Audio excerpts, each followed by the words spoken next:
الحمد لله نحمده ونستعينه ونستغفره ونؤمن به ونتوكل عليه ونعوذ بالله من شرور أنفسنا ومن سيئات أعمالنا من يهده الله فلا مضل له ومن يضلل فلن تجد له وليا مرشدا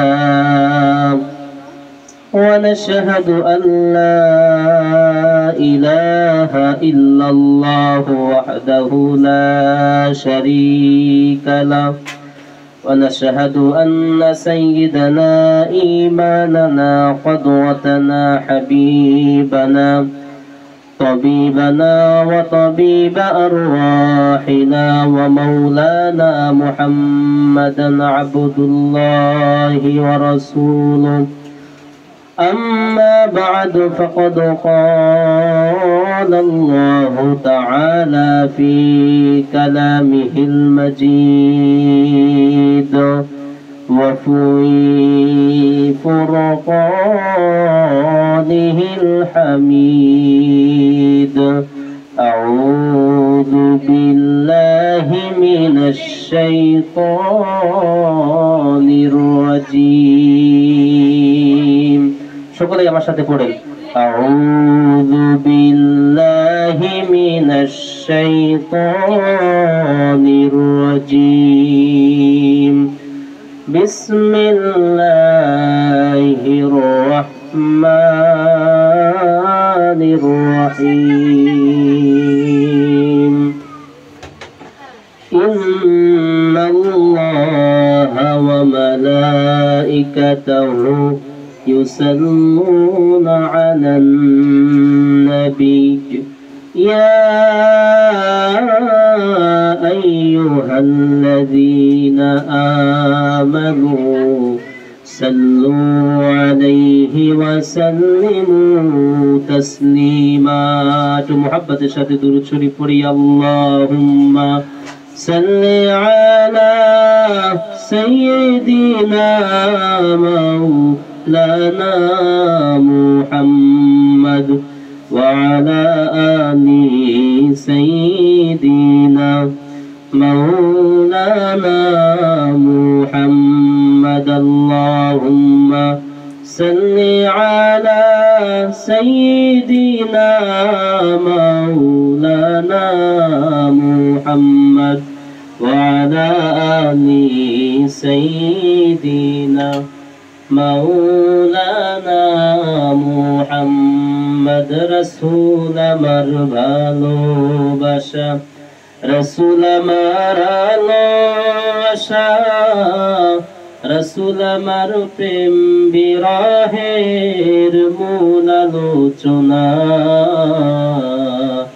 রসুল আমার কাজে কর্মে অনুপ্রেরণা আল্লাহুম্মা সাল্লি আলা সাইয়্যিদিনা মাওলানা মুহাম্মদ ওয়া আলা আলি সাইয়্যিদিনা মাওলানা মুহাম্মদ আমার মন ভালো না আমার দিল ভালো না মন ভালো না আমার দিল ভালো না কতদিন হলো নবীর রওজা দেখি না শোনো না কতদিন হলো নবীর রওজা দেখি না নবীর রওজা দেখি না আমার মন ভালো না নবীর রওজা দেখি না আমার মন ভালো না কতদিন হলো নবীর রওজা দেখি না মুহাব্বতে আল্লাহুম্মা সাল্লি আলা সাইয়্যিদিনা মাওলানা মুহাম্মদ ওয়া আলা আলি সাইয়্যিদিনা মাওলানা মুহাম্মদ আমরা আল্লাহ পাক রব্বুল আলামিন আমাদেরকে আজকে তালিমে যাদেরকে আসার সুযোগ করে দিয়েছেন, আল্লাহর কাছে আমরা শুকরিয়া আদায় করি যে মহান আল্লাহ তাআলা আমাদেরকে সংসারের দুনিয়ার সমস্ত কাজকর্ম ফেলে রেখে কিছু কোরআন হাদিসের কথা শোনার জন্য, আমাদের নবীজির কথা শোনার জন্য, আল্লাহ তাআলার কোরআন শোনার জন্য যে আমাদেরকে এখানে উপস্থিত হওয়ার মতো সুযোগ করে দিলেন। আমরা আল্লাহর কাছে শুকরিয়া আদায় করি, সকলে পড়ি আলহামদুলিল্লাহ। আবারও দুরূদ ও সালাম বর্ষিত হোক বিশ্ব মানবতার মুক্তির দূত আমাদের নবী বিশ্ব নবী মুহাম্মদুর রাসূলুল্লাহ, সকলে পড়ি সাল্লাল্লাহু আলাইহি ওয়াসাল্লাম। আমার মা বোনেরা, আমরা এখানে কেন আসছি আমাদের জানার কারণ বাকি নাই। মাত্র কয়েকদিন আগেই আমাদের কলিজার টুকরা ভাসতে রাজু সে বিদায় নিয়েছেন। আল্লাহ তাআলার কাছে আজকে আমরা দোয়া করব, আমরা আজকে কায়মনোবাক্যে আল্লাহর কাছে বলবো যে আল্লাহ, এই ছোট্ট বালকের তার জীবনে, ছোট্ট জীবনে খুবই সংকীর্ণ একটা জীবন পেয়েছিল, খুবই সংক্ষিপ্ত একটা হায়াত পেয়েছিল। আমাদের হাতে পাত্রতে থেকেই সে মানুষ হয়েছে, আমাদের কোলে কাকে চড়ে তাকে মানুষ করানো হয়েছে। এই ছোট্ট বালক দুনিয়া থেকে আল্লাহ পাক তাকে যে নিয়ে গেল, আমাদেরও সন্তানাদি আছে, আমাদের ভাই বিরাদার ভাতিজা আছে, তো এখনো তারা দুনিয়ায় সন্তানরা রয়েছে, কিন্তু এই এখনো যে সন্তানটি চলে গেল, এই সন্তানের মা বাপ দাদা দাদি এখনো অনেকেই জীবিত রয়েছে। তো এটা বড় বোঝা, এটা বড় কঠিন। এই কঠিন বোঝা যেন আমাদের কাউকেই বহন করতে না হয়, কারণ সন্তানের লাশ পিতার কাঁধে এটা বড় বোঝা, বড় কঠিন বোঝা। সন্তানের লাশ মায়ের সামনে দেখা, এর থেকে বড় কঠিন কিছু পৃথিবীতে আর আছে বলে আমার মনে হয় না। তো এই কঠিন পরিস্থিতির সম্মুখীন যেন আমাদেরকে কখনো না হতে হয়, আল্লাহর কাছে আমরা দোয়া করব। এবং রাজুর জন্য আমরা তালিমের শেষ প্রান্তে গিয়ে খাস করে দোয়া করব যে আল্লাহ পাক যেন তার এই বান্দার সংক্ষিপ্ত জীবনের সফরের সমস্ত প্রকার ভুলভ্রান্তি মাফ করে দিয়ে তার কবরটারে আল্লাহ জান্নাতের বাগান বানিয়ে দেন। আল্লাহ যেন তাকে বিনা হিসাবে জান্নাত নসিব করে দেন। তার ভুলভ্রান্তি মাফ করে আল্লাহ পাক যেন তাকে বেহেশত নসিব করেন। তার পরিবারের থেকে যারা বিদায় হয়েছে তাদেরকেও যেন আল্লাহ পাক কবুল করে নেন। যারা জীবিত আছে, মা বাপ দাদা দাদি ভাই ব্রাদার, আল্লাহ পাক তাদেরকে জন্য দ্বীনের পথে, ইসলামের পথে নামাজ রোজা ইত্যাদির মধ্য দিয়ে তাদেরকে জীবনের এই সংক্ষিপ্ত হায়াতকে পরিচালনা করার তৌফিক এনায়েত করেন। তো আমরা আজকে যে আলোচনা করব, যে তালিম যে বিষয়টির উপরে হবে, সেটি হলো এই মৃত্যু। মৃত্যুটা বড় কঠিন একটা বাস্তবতা। এই মৃত্যু কোনো ধনীকে চেনে না, এই মৃত্যু কোনো গরিবকে চেনে না, এই মৃত্যু চেনে না কোনো নেতাকে, চেনে না কোনো কর্মীকে। কে বড় লোক, কে সুন্দর চেহারার অধিকারী, কার ধন সম্পদ বেশি, কার সন্তানাদি বেশি, এই বিষয়গুলি কিন্তু মৃত্যু কখনো বাজ বিচার করে না। মৃত্যুর যখন যার সময় হবে, মৃত্যু ঠিক তখনই তাকে আক্রমণ করে বসবে। সে যেখানেই যে অবস্থায় থাকুক না কেন, মৃত্যুর স্বাদ তাকে গ্রহণ করতেই হবে। যখন আমাদের হায়াত, দুনিয়ার হায়াত যখন শেষ হবে, আল্লাহ বলছেন যে তার মৃত্যু তখনই তাকে পাকড়াও করবে। আল্লাহ রাব্বুল আলামিন কোরআনে কারীমের মধ্যে বলছেন, ও দুনিয়ার মানুষ শোনো, আইনামা তাকুনু ইউদরিকুমুল মাউতু ওয়ালাউ কুনতুম ফি বুরুজিম মুশাইয়াদা। ও দুনিয়ার মানুষ তোমরা শোনো, তোমরা যেখানেই থাকো না কেন, মৃত্যু যখন তোমাদের আসবে তখন তোমাদেরকে মৃত্যুর স্বাদ গ্রহণ করতে হবে। মৃত্যু তোমাকে অবশ্যই পাকড়াও করবে। তুমি দেশে থাকো আর বিদেশে থাকো, জমিনে থাকো আর আসমানে থাকো, তুমি গাড়িতে থাকো আর বাড়িতে থাকো আর মাঠে থাকো আর হাটে থাকো, যেখানেই থাকো না কেন, মৃত্যুর স্বাদ তোমাকে অবশ্যই গ্রহণ করতে হবে। আজরাইল দৈনিক প্রতিটি বান্দার দিকে মৃত্যু হাত বাড়িয়ে তাকে হাতছানি দিয়ে ডাকতে থাকে।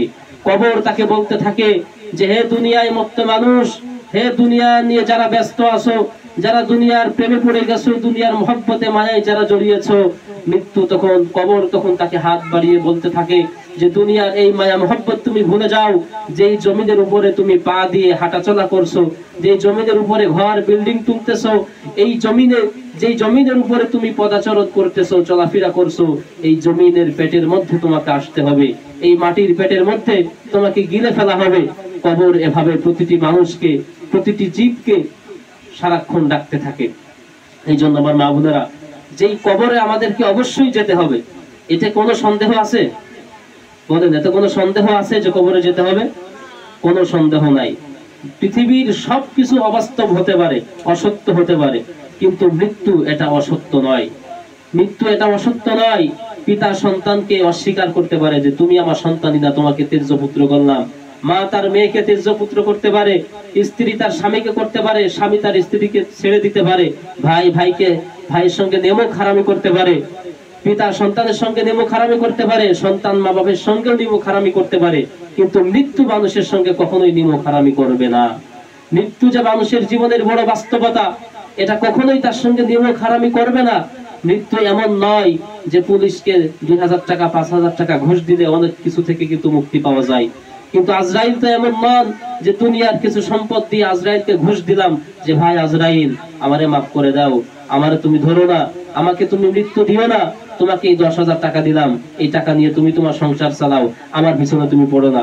বলেন, এইভাবে আজরাইলকে কি টাকা পয়সা ঘুষ দিলে আমরা কি বেঁচে যাব? আজরাইল হাত থেকে কিন্তু আমরা বাঁচতে পারবো না আমার মা বোনেরা। এই জন্য মৃত্যু যেহেতু একটা বাস্তবতা, এটা অবশ্যই হবেই হবে। আমি যেখানেই থাকি না কেন, যে অবস্থাতেই থাকি না কেন, কারোর মৃত্যু হচ্ছে বাথরুমে, হচ্ছে না? বাথরুমে ঢুকছে আর বাথরুম করে বের হচ্ছে না, দরজা ভেঙে এরপরে বাথরুম থেকে তাকে বের করা লাগতেছে। কেউ গোসলখানায় মৃত্যুবরণ করতেছে, কেউ পুকুরে, নদীতে, সমুদ্রে মৃত্যুবরণ করতেছে, কেউ বা বিমানে মৃত্যুবরণ করতেছে, কেউ বাসের মধ্যে, কেউ হসপিটালে, কেউ রাতে ঘুমিয়ে আছে, সকালবেলায় কাজ করবে, চাকরিতে যাবে, ব্যবসা করবে, সকালবেলায় আর ওঠে না। নিথর দেহটা ঘরের মধ্যে টান টান হয়ে পড়ে আছে, অসাড় দেহটা একেবারে একটা মরা লাশ, একটা কাটা গাছের মতো পড়ে আছে খাটের উপরে। এই ব্যক্তিটি আর তাকে জাগানো যাচ্ছে না, সকালে সে আর খাওয়া দাওয়া করবে না, কিছুই করবে না। তার দুনিয়ার জীবন, দুনিয়ার হায়াত, দুনিয়ার সফর তার শেষ হয়ে গেল, ঘুমের মধ্যে তার মৃত্যু হয়ে গেল। এভাবে করে যারা এখানে মেয়েরা আসছেন, মহিলারা যারা আসছেন, মহিলাদের ব্যাপারে আল্লাহর নবী সাল্লাল্লাহু আলাইহি সাল্লাম বলছেন, আমার যখন মেরাজ হয়, নবী সাল্লাল্লাহু আলাইহি সাল্লাম যখন মেরাজে যান, মেরাজে গিয়ে আল্লাহর নবী সাল্লাল্লাহু আলাইহি সাল্লাম জান্নাত সফর করলেন, জান্নাতকে ঘুরে দেখলেন, জাহান্নামকে ঘুরে দেখলেন। আল্লাহর নবী হাদিস শরীফের মধ্যে বলেন, ও আমার সাহাবীরা শোনো, যখন আমি নবী জাহান্নামের দরজার কাছে গিয়ে জাহান্নামের দরজা দিয়ে একটু মাথা উঁচু করে উকি দিলাম, মাথা উঁচু করে যখন জাহান্নামের মধ্যে উকি দিলাম, জাহান্নামের মধ্যে যত মানুষ দেখলাম সব থেকে বেশি সংখ্যা ছিল নারীদের সংখ্যা। নারীদের সংখ্যা জাহান্নামের মধ্যে সব থেকে বেশি। নারীদের ইজ্জত যেমন আল্লাহ তাআলা বেশি দিয়েছেন, মা হিসাবে নারীর সম্মান পৃথিবীর সব থেকে উপরে। মা হিসাবে, স্ত্রী হিসাবে তার সম্মান রয়েছে, বোন হিসাবে তার সম্মান রয়েছে, কন্যা হিসাবে, মেয়ে হিসাবে পৃথিবীতে নারীর থেকে বেশি সম্মান আর কাউকে দেওয়া হয় নাই। তো নারীকে যেভাবে আল্লাহ তাআলা পৃথিবীতে সম্মান দিয়েছে, ঠিক অনুরূপ ভাবে এই নারীর জন্য আবার মরণের পরে সে যদি আল্লাহর কথা অনুযায়ী দুনিয়ায় জীবন যাপন না করে, হাদিসের কথা অনুযায়ী, নবীর কথা অনুযায়ী যদি জীবনকে পরিচালনা না করে, তাহলে মৃত্যুর পরে তার জন্য আবার ভয়ঙ্কর শাস্তিরও ব্যবস্থা রয়েছে। এক শ্রেণীর নারীদেরকে আল্লাহর নবী সাল্লাল্লাহু আলাইহি সাল্লাম বলছেন, ও আমার সাহাবীরা শোনো, আমি জাহান্নামের মধ্যে দেখতে পেলাম এক শ্রেণীর মহিলাদেরকে, এক শ্রেণীর মেয়েদেরকে তাদের স্তনের সঙ্গে বর্শি লাগিয়ে, মাছ ধরার মতো বর্শি, বড় বড় বর্শি তাদের স্তনের সঙ্গে ঝুলিয়ে জাহান্নামের মধ্যে বড় বড় খুঁটির সঙ্গে ঝুলিয়ে রাখা হয়েছে। আমি ফেরেশতাকে জিজ্ঞাসা করলাম, ও ভাই ফেরেশতা, এই সকল নারীদের কি এমন অপরাধ ছিল যে তাদের এই ধরনের যে দুগ্ধ পান করে আমরা বড় হয়েছি, মানুষ হয়েছি, সেই স্তনের সঙ্গে বর্শি লাগিয়ে তাদেরকে আগুনের সঙ্গে ঝুলিয়ে রাখা হয়েছে, আগুনের মধ্যখানে? ফেরেশতা তখন বললেন, ও নবী, ফেরেশতা তখন নবীকে ডেকে বললেন, ইয়া রাসূলুল্লাহ, ইয়া নবী আল্লাহ, এই সকল নারীদের অপরাধ হলো তারা দুনিয়ায় পর্দা করে চলতো না, তাদের অঙ্গ প্রত্যঙ্গ, তাদের সৌন্দর্যকে মানুষের সামনে তুলে ধরেছিল, সেই কারণে আল্লাহ তাআলা তাদের স্তনের সঙ্গে বর্শি লাগিয়ে জাহান্নামের আগুনের মধ্যে ঝুলিয়ে রেখেছেন। এই জন্য আমার মা বোনেরা, আমরা খুবই সতর্ক হয়ে চলাফেরা করবো, দুনিয়ায় জীবন যাপন করবো, কাজ কর্ম থাকবে, বাজার ঘাট সব জায়গায় আমরা যাব, কিন্তু পর্দা এটা ইসলামের একটি ফরজ বিধান। এই পর্দাকে যদি আপনি লঙ্ঘন করে চলেন, আল্লাহর দেওয়া শরীর, হাত পা মুখ, এইগুলা যদি আপনি স্বামী সন্তান ভাই বিরাদার ব্যতীত রাস্তার মানুষদেরকে, পাড়া প্রতিবেশী যদি মানুষদেরকে আপনি দেখান, এর জন্য অবশ্যই কিয়ামতের দিন আপনার জন্য এই শাস্তি অপেক্ষা করতেছে। আর কিয়ামত তো বেশি দূরে না, এই যে আমাদের হস্তে রাজু, তার কিন্তু কিয়ামত অলরেডি শুরু হয়ে গেছে। যে যখন মৃত্যুবরণ করবে তার কিয়ামত তখনই শুরু হয়। আমরা মনে করি কিয়ামত হবে, কবে হবে? হ্যাঁ, চূড়ান্ত কিয়ামত একদিন হবেই হবে, কিন্তু প্রতিটি মানুষের কিয়ামত তো তখনই শুরু হয় যখন মানুষটি মৃত্যুবরণ করে, যখন তাকে কবরস্থ করা হয়, তখনই তার মূল কিয়ামত শুরু হয়ে যায়। আমার মা বোনেরা, আল্লাহর নবী সাল্লাল্লাহু আলাইহি সাল্লাম বলেন হাদিস শরীফের মধ্যে, ইযা মাতাল ইনসান ইনকাতা আনহু আমালুহু ইল্লা মিন সালাসাতিন ইল্লা মিন সাদাকাতিন জারিয়াতিন আও ইলমিন ইউতাফাউ বিহি আও ওয়ালাদিন সালিহ ইয়াদউ লাহু। হাদিস শরীফের মধ্যে আল্লাহর নবী সাল্লাল্লাহু আলাইহি সাল্লাম বলেন, যখন কোন মানুষ মৃত্যুবরণ করে, কোন মানুষ যখন মরে যায়, এই মরা মানুষ মৃত্যুবরণ করার সঙ্গে সঙ্গে একজন মানুষের আমল করার সব দরজাগুলি বন্ধ হয়ে যায়। সে আর কোনো ভালো আমল করতে পারে না, সে চাইলেও নামাজ পড়তে পারে না, কারণ এখন সে মৃত্যুবরণ করেছে, খাটিয়ার মধ্যে লাশ দাফন করে শোয়ানো হয়ে গেছে, কাফনের কাপড়টি জড়িয়ে তাকে খাটিয়ার মধ্যে শুইয়ে রাখা হয়েছে। এই মানুষ আজান শুনতে পাচ্ছে কিন্তু নামাজ পড়তে পারছে না। এই মানুষ আর দানও করতে পারবে না, সদকাও করতে পারবে না, কোরআন তেলাওয়াত করতে পারবে না, আরবি পড়তে পারবে না, হাদিস পড়তে পারবে না, দুনিয়ার কোন ইবাদত বন্দেগী করার মতো তার শক্তি সামর্থ্য আর নাই, কারণ তার মধ্যে রূহ নাই, আত্মা নাই। আল্লাহর নবী বললেন, এই মৃত মানুষটির মৃত্যুবরণ করার পরে মৃত মানুষটির জন্য আল্লাহ রাব্বুল আলামিন এমন 3টি আমল রেখেছেন, যে 3টি আমলের কারণে মৃত্যুর পরে কবরে শুয়ে শুয়ে এই মৃত ব্যক্তি সওয়াব পেতে পারে, নেকি পেতে পারে।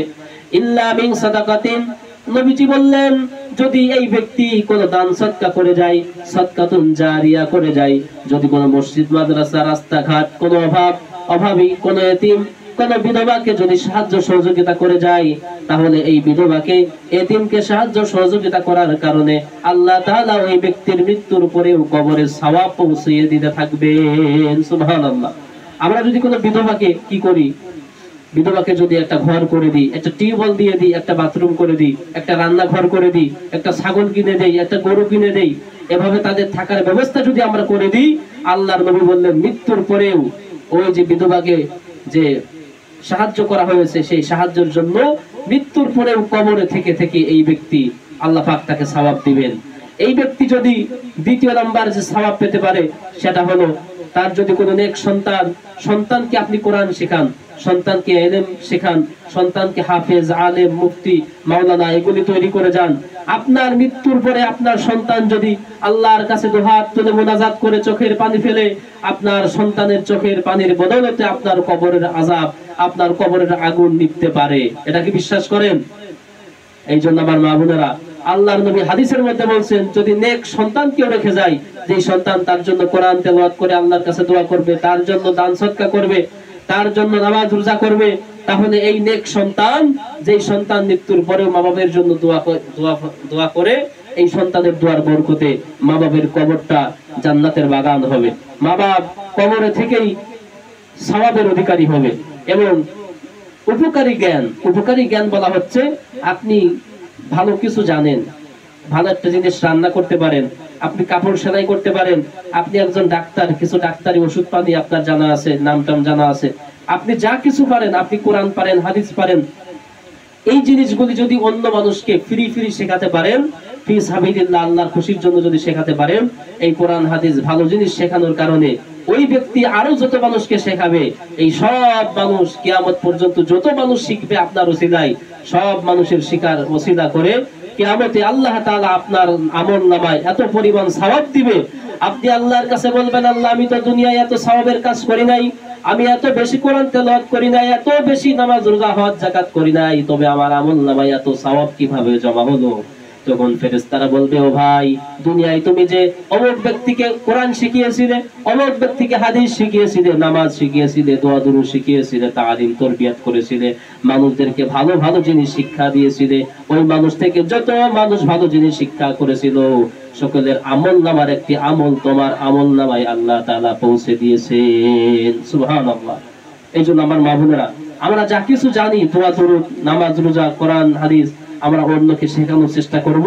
এই শেখানোর মধ্য দিয়ে কি হবে? মৃত্যুর পরে আমরা কোনো আমল আর করতে পারবো না। পারবো? আমরা কিন্তু কোনো আমল করতে পারবো না। তবে যতটুকু আমল আমরা অন্যদেরকে শিখিয়ে গেছি, এই আমলের একটি ভাগ আমাদের মৃত্যুর পরে আমাদের কবরে পৌঁছে দিবেন আল্লাহ তাআলা। এই জন্য আসুন আমরা চেষ্টা করব সব সময় যে দান করার, অভাবীদেরকে দান করার। আর দ্বিতীয় নাম্বার হচ্ছে নিজের সন্তানকে এলেম শেখানো, কোরআন হাদিস শেখানো। আর তৃতীয় হলো আমরা যা কিছু জানি অন্যকে ডেকে ডেকে তাকে জোর করে হলেও শেখাতে হবে। একজন নামাজ পারে না, আপনি তাকে নামাজ শেখালেন। একজন দুরূদ শরীফ পারে না, আপনি তাকে দুরূদ শরীফ শেখাই দিলেন। একজন আত্তাহিয়াতু জানে না, আপনি তাকে দৈনিক ডেকে ডেকে বসায় তাকে বলে বলে আত্তাহিয়াতু শেখাই দিলেন। এভাবে আপনি যতটুকুন যা জানেন, আপনার পাশে যে জানে না তাকে আপনি শেখাই দিলেন। এই শেখানোর মধ্য দিয়ে কিয়ামতে আল্লাহ তাআলা আপনার জন্য আমার জন্য জান্নাতের একটা ফয়সালা করে দিতে পারেন। কারণ আল্লাহ যদি কোনো ব্যক্তিকে জান্নাত দেন, তাতে কি আল্লাহর কোনো ক্ষতি হবে? বলেন, আল্লাহর কোনো ক্ষতি হবে? আল্লাহ যদি আমাদের সবাইকে যদি জান্নাত দান করেন, তাতেও আল্লাহর কোনো ক্ষতি হবে না, আল্লাহর কোনো লস হবে না। আবার আল্লাহ যদি আমাদের সকলকেই জাহান্নামে দেন, তাতেও আল্লাহর কোনো লাভ আছে? আল্লাহর কোনো লাভ নাই, কোনো লস নাই। তবে জান্নাত পাওয়ার জন্য শর্ত হলো ঈমান। আপনাকে ঈমান থাকতে হবে। আল্লাহ তো আপনাকে এমনি এমনি জান্নাত দেবে না, এমনি এমনি আমাকে আপনাকে জান্নাত দিবে না। জান্নাত দেওয়ার জন্য আল্লাহর খাতায়, স্কুলে যারা পড়ে বাচ্চারা, এই স্কুলে বাচ্চাদেরকে অনেক সময় স্কুল থেকে মনে করেন টিফিন দেয়, মিষ্টি দেয়, অনেক কিছু খেতে দেয়। তো এগুলি কাদেরকে দেয়? যারা ওই স্কুলের শিক্ষার্থী, যারা ওই স্কুলে ভর্তি হয়েছে তাদেরকে কিন্তু দেয়। তো স্কুলে ভর্তি হতে গেলে স্কুলের খাতায় নাম লেখাতে হয়। লেখাতে হয় নাকি লেখাতে হয় না? যারা আপনারা বাচ্চাদেরকে স্কুলে পড়ান, মাদ্রাসায় পড়ান, জানেন যে বছরের শুরুতে বাচ্চাকে স্কুলে বা মাদ্রাসায় যে হাজিরা খাতা আছে, সেই হাজিরা খাতায় কিন্তু নাম লেখাতে হয়। নাম লেখানোর অর্থ হচ্ছে আপনার সন্তান এই স্কুলের ছাত্র বা ছাত্রী। তাহলে আল্লাহর খাতায় যদি আপনার নাম না থাকে, আল্লাহর খাতায় নাম লেখানোর অর্থ হলো যে আল্লাহর প্রতি ঈমান আনয়ন করা, নবীকে বিশ্বাস করা, কিয়ামত হবে, মৃত্যুর পরে যে আরেকটা জীবন আছে, জান্নাত আছে, জাহান্নাম আছে, এই কথাগুলির প্রতি বিশ্বাস করা, এটা হলো ঈমান। এই ঈমান যদি আপনার থাকে, তাহলে ঈমানের বদলতে এবং আমলের খাতিরে, ভালো ভালো যে আমলগুলি করলেন সেই আমলের খাতিরে আল্লাহ তাআলা আপনার জন্য তিনি চাইলে জান্নাতের ব্যবস্থা করতে পারেন। আবার যদি তিনি না চান, তাহলে তিনি জান্নাত দিবেন না। এটা সম্পূর্ণ আল্লাহর ইখতিয়ার। তবে ভালো মন্দ যা কিছুই হোক না কেন, আমাকে আপনাকে কাজ করতে হবে। সেই কাজ কি? কাজ হচ্ছে আল্লাহর দেওয়া বিধান, কোরআন হাদিস অনুযায়ী জীবন যাপন গড়া, নামাজ, রোজা, হজ, যাকাত, পর্দা, পর্দা এগুলি ঠিক মতো আদায় করা, যেভাবে আমাদের নবী আমাদেরকে শিখিয়ে গেছেন। আমার বাবুদেরা, মৃত্যু এটা যেহেতু একটা বাস্তব, যেটা আমাদের সঙ্গে অবশ্যই হবে। আজকে ছোটরা চলে যাচ্ছে, আমাদের সন্তানরাই চলে যাচ্ছে। এখনো দেখা যাচ্ছে আমাদের ময়মুরব্বী, দাদা দাদি, নানা নানিরা অনেকে বেঁচে আছে, কিন্তু ছোট্ট ছোট্ট বালক বালিকা তারা অনেক সময় দুনিয়া থেকে বিদায় হচ্ছে আমাদের চোখের সামনে। তো এর দ্বারা আমরা বুঝতে আর বাকি থাকে না যে মৃত্যু এটা বাস্তব, এটা যখন তখন যাকে তাকে আক্রমণ করতে পারে। আর যাকে আক্রমণ করবে তার বাঁচার কোনো উপায় নাই। বাংলাদেশে চিকিৎসা হচ্ছে না, নিয়ে গেছে বিদেশে। এই বিদেশ থেকে লাশ হয়ে ফিরে আসতেছে না, অনেকে বিদেশ থেকে লাশ হয়ে কফিনের মধ্যে বন্দী হয়ে আবার বাংলাদেশে তার লাশটা ফিরে আসতেছে। তো এই জন্য বিদেশে গেলে মানুষ বাঁচবে এরকমটা নয়। আপনি ডাক্তার যদি পেটেও খাওয়ান, সারা পৃথিবীর ডাক্তার যদি আপনি পেটে রস করে খাওয়াই দেন একজন রোগীকে, আর তার যদি হায়াত না থাকে, তাহলে বলেন সেই রোগী কি বাঁচবে? কখনোই বাঁচবে না, আমি আপনিও বাঁচবো না, যদি মৃত্যু নামক অসুখ যদি আমাদেরকে একবার আক্রমণ করে বসে। তো সেই মৃত্যুটা যেন আমাদের ভালো হয়, এই মৃত্যু যেন আমাদের কল্যাণকামী হয়, আমাদের ভালো হয়, সেজন্য আমাদের কিছু আমল করতে হবে। এই মৃত্যু কেমন একটা ভয়ঙ্কর জিনিস দেখেন। আল্লাহ রাব্বুল আলামিন বলছেন, আল্লাযীনা তাতাওয়াফাহুমুল মালাইকাতু তাইয়্যিবিনা ইয়াকুলুনা সালামুন আলাইকুম। আল্লাহ তাআলা বলছেন কাল কিয়ামত মৃত্যু যখন চলে আসবে, যদি কোনো মুমিন বান্দার মৃত্যু হয়, আপনি ভালো কাজ করতেছেন, কোরআন হাদিস তেলাওয়াত করতেছেন, কোরআন হাদিস পড়তেছেন, হজ রোজা, হজ নামাজ রোজা হজ যাকাতের মধ্য দিয়ে, পর্দা পর্দার মধ্য দিয়ে আপনি জীবন অতিবাহিত করতেছেন, ভালো আমল করতে করতে মারা যাচ্ছে। অনেকে আমরা শুনি যে নামাজে সেজদায় গেছে। আমাদের এইদিকেই কার ব্যাপারের জন্য শুনেছিলাম যে নামাজ, তাহাজ্জুদের নামাজ পড়তেন ওই মহিলা, তো তাহাজ্জুদের নামাজের সময় নাকি সেজদায় গেছে, আর সেজদায় গিয়ে আর ওঠে না। এরপরে তার বৌমা নাকি তাকে ফজরের সময় যখন ডাক দিয়েছে, দেখে সেজদায় আছে, ওই সেজদা অবস্থায় ওই মহিলা মৃত্যুবরণ করে আছে। এরকম একটা আছে না বিষয়? তো এই যে নামাজের মধ্যে যে ব্যক্তি মারা গেল, আমরা মনে করি যে হয়তো নামাজে ভুল গেছে, এই জন্য জিন টিনে হয়তো তাকে চাপ দিয়ে বা ঠেসে মেরে ফেলছে। আসলে না, আল্লাহ তাআলা তাকে কবুল করেছেন, এই জন্য নামাজের মধ্যে সে আল্লাহ তাকে উঠিয়ে নিয়েছেন। আল্লাহ তাআলা তাকে ভালোবাসেন, এই জন্য নামাজরত অবস্থায় তাকে আল্লাহ পাক উঠিয়ে এনেছেন। অনেকে হজ করতে যান আর ফিরে আসে না, মৃত লাশ হয়ে যান। আল্লাহ তাআলা তাকে পছন্দ করেছেন, এজন্যই কাবা শরীফে হজ করতে নিয়ে তাকে মৃত্যু দান করেছেন। এভাবে আল্লাহ তাআলা এই কোরআনের আয়াতের মধ্যে বলছেন, আল্লাহ বলছেন আল্লাযীনা তাতাওয়াফাহুমুল মালাইকাতু তাইয়্যিবিন, যারা ভালো কাজ করে, এই ভালো কাজ করা অবস্থায় যাদের মৃত্যুবরণ হয়, এই ভালো কাজ করা অবস্থায় যাদের মৃত্যুবরণ হয়, আজরাইল যাদের জান নিতে আসে, আজরাইল তাদের কাছে এসে বলেন সালামুন আলাইকুম, ও আল্লাহর বান্দা আল্লাহর বান্দি, তোমাদের প্রতি আল্লাহর সালাম, তোমাদের জন্য আল্লাহর শান্তি বর্ষিত হোক, কারণ তোমরা এখন নেক কাজের সঙ্গে জড়িত রয়েছো, আমাদের সালিহাতের মধ্যে রয়েছো, তোমরা ভালো কাজ করতেছো। এই ভালো কাজ অবস্থায় তোমাদের মৃত্যু হবে, আর এই ভালো কাজ অবস্থায় যাদের মৃত্যুবরণ হবে তাদের জন্য আল্লাহ তাআলা জান্নাতের ব্যবস্থা করেছেন। সুবহানাল্লাহ।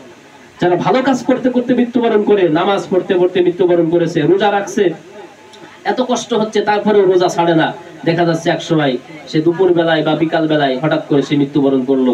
একজন মানুষ হজ করতে গেছে, সেখানে গিয়ে মৃত্যুবরণ করলো। একজন মানুষ কোরআন পড়তেছে, কোরআন পড়তে পড়তে মৃত্যুবরণ করলো। একজন মানুষ নামাজ আদায় করতেছে, তাহাজ্জুদ করতেছে, হঠাৎ করে নামাজের মধ্যে সে মৃত্যুবরণ করলো। এটা তো তার কপাল, এটা শুধু তার কপাল না, তার 14 গোষ্ঠীর কপাল, যে আল্লাহ তাআলা তার ভালো আমলের সময় তাকে উঠিয়ে নিল দুনিয়া থেকে। তো এই সমস্ত ব্যক্তিদের জন্য আল্লাহ তাআলা বলছেন, ফেরেশতারা এসে কি বলবে, সালামুন আলাইকুম, তোমাদের প্রতি হে আল্লাহর বান্দা আল্লাহর বান্দি, তোমাদের উপরে সালাম বর্ষিত হোক, যে তোমরা নেক কাজ করা অবস্থায় তোমাদের মৃত্যুবরণ হলো। তোমাদের জন্য খুব মানে খুশির সংবাদ, যে তোমরা আল্লাহর জান্নাত তোমাদের জন্য ব্যবস্থা করা হয়েছে। সেই জান্নাতের ব্যাপারে এখন আল্লাহ তাআলা বলছেন, রব্বুল আলামিন বলেন, জান্নাতু আদনি ইয়াদখুলুনাহা তাজরি মিন তাহতিহাল আনহার। আল্লাহ বলছেন, যারা ভালো আমল করে, নেক আমল করতে করতে যাদের মৃত্যু হয়, তাদেরকে বলা হবে তোমাদের জন্য জান্নাতের ব্যবস্থা করা হয়েছে। জান্নাতু আদনিন, এমন জান্নাত যে জান্নাতে তোমরা যদি একবার প্রবেশ করতে পারো, কখনোই সেই জান্নাত থেকে তোমাদেরকে বের করে দেওয়া হবে না। ইয়াদখুলুনাহা, সেই জান্নাতে তোমরা প্রবেশ করবে, কিন্তু কখনোই জান্নাত থেকে তাড়িয়ে দেওয়া হবে না, বের করে দেওয়া হবে না। এই জান্নাতের মধ্যে ওয়ালাকুম ফিহা মা তাশতাহি আনফুসুকুম, তোমরা যা কিছু চাইবে জান্নাতের মধ্যে আল্লাহ তাআলা তোমাদেরকে তাই দান করবে। একটা আকাশ দিয়ে, জান্নাতের আকাশ দিয়ে একটা পাখি উড়ে যাচ্ছে, আপনার যদি শুধু মনের মধ্যে হয়, আহারে কত সুন্দর পাখি উড়ে যায়, যদি এই পাখির গোশতটা আমি খেতে পারতাম খুবই ভালো লাগতো, এতটুকুন মনের মধ্যে যখন আসবে, মনের মধ্যে আসতে দেরি ওই পাখির গোশ ভুনা হয়ে আপনার সামনে আসতে দেরি হবে না। জান্নাতের মধ্যে সবকিছু ব্যবস্থা আছে, জান্নাতে এত সুন্দর সুন্দর ফল থাকবে। আল্লাহ তাআলা বলছেন যে এই জান্নাতের ফল আপনি নিচেই দাঁড়িয়ে দাঁড়িয়ে সব ফল পাড়তে পারবেন, এমন না যে গাছে উঠা লাগবে, গাছে উঠে আপনাকে কষ্ট করে পাড়তে হবে, খোঁটা দিয়ে পাড়তে হবে, এরকম না। আপনি দাঁড়িয়ে থাকবেন, ফল যত দূরেই থাকুক না কেন, খালি মনের মধ্যে আশা লাগবে এতটুকুন, যাহারে ওই উপরের ডালে যে ফল দেখা যাচ্ছে, ওই ফলের কালারটা কত সুন্দর, কত সুন্দর টসটসা ফল, যদি ওই ফলটা খেতে পারতাম, এতটুকুন মনের মধ্যে শুধু আসতে দেরি। ওই যেই ডালটি সবার উপরে, সেই উপরের ডালটি নিচু হয়ে মাথা ঝুঁকিয়ে আপনার হাতের কাছে চলে আসবে, হাত দিয়ে নিচেই দাঁড়িয়ে সেই ফল আপনি ছিঁড়তে পারবেন। এত সুন্দর জান্নাতের ব্যবস্থা আল্লাহ তাআলা করে রেখেছেন কাদের জন্য? যারা দুনিয়ায় আল্লাহর হুকুম মেনে চলবে, 5 ওয়াক্ত নামাজ পড়বে, নিজেকে পর্দায় রাখবে, এবং হজ, নামাজ, রোজা, হজ, যাকাত, প্রতিটি ইবাদত যারা আল্লাহর খুশির জন্য করবে, আল্লাহ তাআলা বলছেন, বান্দা তোমাদের জন্য আমি এমন সুন্দর জান্নাতের ব্যবস্থা করে রেখেছি। মৃত্যুর সময় তাদের কোনো ভয় থাকবে না। মৃত্যুর সময় কি থাকবে না? ভয় থাকবে না। কাদের জন্য ভয় থাকবে না? যারা আল্লাহকে আল্লাহ বলে স্বীকার করে এবং আল্লাহর দেওয়া বিধিবিধান অনুযায়ী নিজেদের জীবন যাপন করে, ঝগড়াঝাটি করে না, গীবত গিল্লা করে না, পরনিন্দা করে না, আরেকজনের ক্ষতি করার জন্য তাবিজ করে না, কবজ করে না। কথা বুঝতে পেরেছেন? এই জন্য জান্নাত পাওয়া যেমন সহজ, আবার জাহান্নাম পাওয়াও ঠিক তেমনই সহজ। আপনি যদি ভালো আমল করেন আপনার জন্য জান্নাত, আর আপনি যদি মন্দ কাজ করেন আপনার জন্য জাহান্নাম, সোজা হিসাব। তো যারা মৃত্যুর সময়ও যারা ভালো আমল করতে করতে মৃত্যুবরণ হয়, আল্লাহ তাআলা তাদের জন্য কিসের ব্যবস্থা করেছেন? কিসের ব্যবস্থা? জান্নাতের ব্যবস্থা। আর মৃত্যুর সময়ও যারা খারাপ কাজ করতে করতে মৃত্যুবরণ করে, অনেক আছে না এরকম, যে কুফরি তাবিজ করে, কুফরি কালাম করে, মৃত্যু হয়ে যাচ্ছে, তারপরে সে কুফরি কাজ করেই যাচ্ছে। একজন মানুষ নামাজ পড়ে না, বয়স হয়ে গেছে 30 বছর, 40, 50, 60 বছর, এরপরেও সে নামাজ পড়েই না, পর্দা করে না। ও ছোটবেলায় পর্দা করেনি, এখনো করে না। মানুষকে শরীর দেখায়, মানুষের সঙ্গে ঝগড়াঝাটি করে, গীবত গিল্লা করে বেড়ায়, একজনের কথা আর একজনকে লাগায়। এরকম আছে না মা বোনেরা? এরকম কিন্তু পাড়া ঘরে অনেক আছে, বা সবাই বলতে গেলে 100-র মধ্যে 100 জনই কম বেশি আছে। তো এই জন্য মৃত্যু পর্যন্ত যারা এভাবে খারাপ কাজ করতে থাকে, আল্লাহ তাআলা তাদের ব্যাপারে কি বলছেন দেখেন। আল্লাহ পাক বলছেন, আল্লাযীনা তাতাওয়াফাহুমুল মালাইকাতু যালিমি আনফুসিহিম, যারা মৃত্যুর সময়ও গুনাহের কাজের সঙ্গে লিপ্ত থাকে। কিসের কাজ? মানে মরে যাচ্ছে তারপরেও গুনার কাজ ছাড়ে না। বয়স হয়ে গেছে, সে জানে যে আমি যখন তখন মৃত্যুবরণ করতে পারি, এরপরেও বিড়ি খাওয়া ছাড়ে না, এরপরেও সিগারেট খাওয়া ছাড়ে না, এরপরেও ঝগড়াঝাটি ছাড়ে না, এরপরেও নামাজের দিকে আসে না, এরপরেও সে কোরআন শেখে না, এরপরেও সে হাদিস পড়ে না, নবীর প্রতি দুরূদ ও সালাম পেশ করে না। মানে বয়স হয়ে গেছে, সে জানে যে আমাদের ছোটরাই মারা যাচ্ছে, আর আমি কতদিন বা বাঁচবো। এত অসুখ বিসুখ বলে, বাবা এই এই অসুখ হয়েছে, তো অসুখ হয়েছে আপনি আমাকে না বলে আল্লাহকে বলেন, আল্লাহ বিল্লাহ করেন, আল্লাহকে ডাকেন, আল্লাহর জন্য নামাজ রোজা করেন, হজ যাকাত পর্দা ফুসিদা করেন।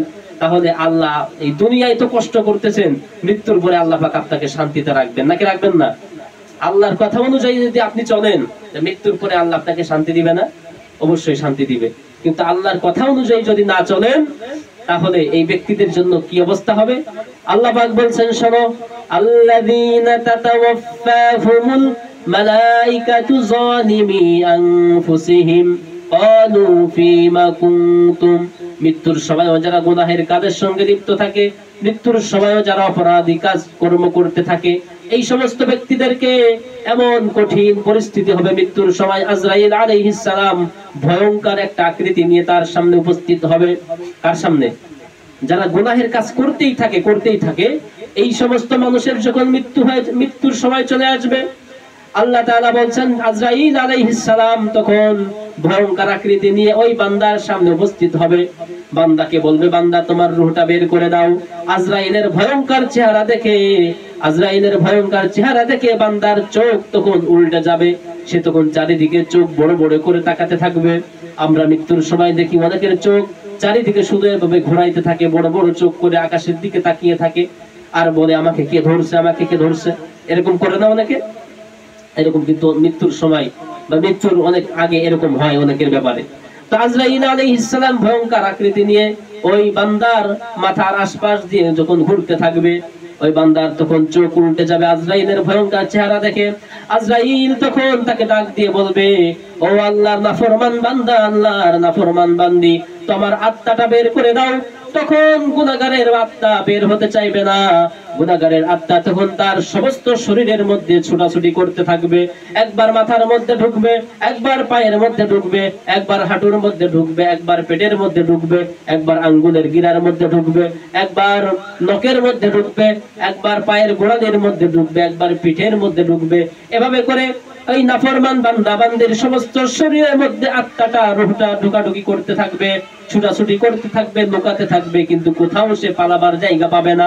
আজরাইল আলাইহিস সালাম অবশেষে জোর করে তার গলার মধ্যে হাত ঢুকিয়ে দিয়ে তার আত্মাকে, ওই নাপাক আত্মাকে জোর করে ছিনিয়ে নিয়ে আল্লাহর দরবারে চলে যাবে, আকাশের দিকে উঠতে থাকবে। আকাশে যখন চলে যাবে, আজরাইলকে ডেকে বলবে অন্যান্য ফেরেশতারা, ভাই আজরাইল, আপনি কার আত্মা নিয়ে, কার রূহ নিয়ে আসমানের দিকে এসেছেন? এত গন্ধ কেন, দুর্গন্ধ কেন এই আত্মায়? তখন আল্লাহ তাআলা, আজরাইল আলাইহিস সালাম তখন বলবে, এই ব্যক্তি দুনিয়ার অমুক জায়গায় বাড়ি, মনে করেন মাগুরা জেলায় বাড়ি, মাগুরা জেলার শালিকা আড়পাড়া, অমুক গ্রামের অমুক তার বাপের নাম, তার নাম অমুক, তার দাদার নাম অমুক। এভাবে করে তার নাম ধরে ধরে বলবে, তার পরিচয় দিবে, ফেরেশতার কাছে বলবে অমুকের আত্মা নিয়ে এসেছি, আসমানের দরজাটা খুলে দেন। তখন আসমানের ফেরেশতারা বলবে, ভাই এই ব্যক্তির আত্মা তো নাপাক আত্মা, এই নাপাক আত্মাকে আসমানের উপরে তোলা হবে না, এই নাপাক আত্মাকে আসমান থেকে তখন ফেরেশতারা এমন জোরে ছিটকে মারবে, ওই নাপাক আত্মা আসমান থেকে নিয়ে জমিনের গহ্বর পর্যন্ত পৌঁছে যাবে।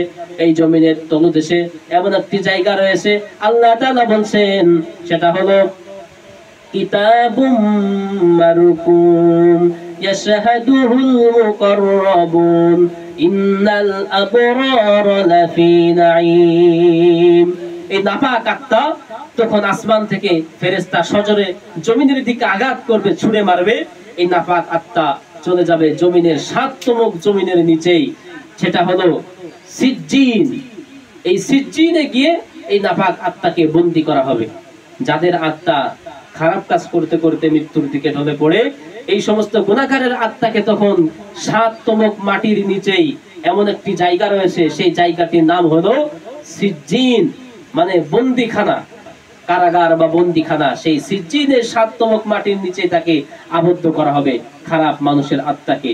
আর ভালো মানুষদের আত্মা যখন আসমানে নেওয়া হবে, তখন ফেরেশতারা বলবে, ভাই আপনি কার আত্মা নিয়ে আসছেন? এই আত্মা থেকে, এই রূহ থেকে এত সুগন্ধি বের হচ্ছে কেন?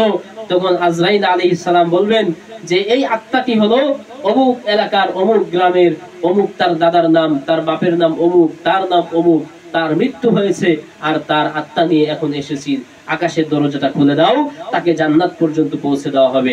ফেরেশতারা তখন এই ভালো আত্মার জন্য তখন তারা সুস্বাগতম জানাবে, মোস্ট ওয়েলকাম জানানো হবে, যে তারা সাদরে গ্রহণ করবে, বলে হ্যাঁ, এত সুন্দর আত্মার জন্যই আল্লাহ তাআলা জান্নাতের সুব্যবস্থা করেছেন।